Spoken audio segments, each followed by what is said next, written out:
மிக முக்கியமான ஒரு விஷயத்தை சொல்றேன். நம்முடைய மனதுடைய இந்த கவலை சக மனிதன் புரிந்து கொள்ள வேண்டும் என்று நினைப்பதுதான் மிகப்பெரிய அறியாமை. இந்த கவலையை விட்டுட்டாலே நம்ம வாழ்க்கை நிம்மதியாயிரும்.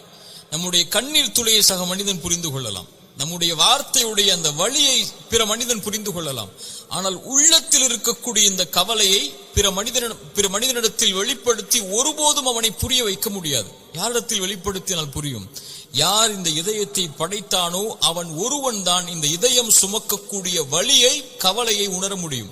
நபி யாக்கூப் அதனால்தான் அந்த கவலையை பற்றி மனிதர்கள் அவரிடத்திலே வந்து பேசும்போது, அவர் உள்ளத்தில் சுமக்கக்கூடிய வேதனையை பற்றி பேசும்போது அவர் யாரிடத்திலும் அதை வெளிப்படுத்தவில்லை. அவர் சொன்னார் ஒரே வார்த்தை, قال إنما أشكو بثي وحزني إلى الله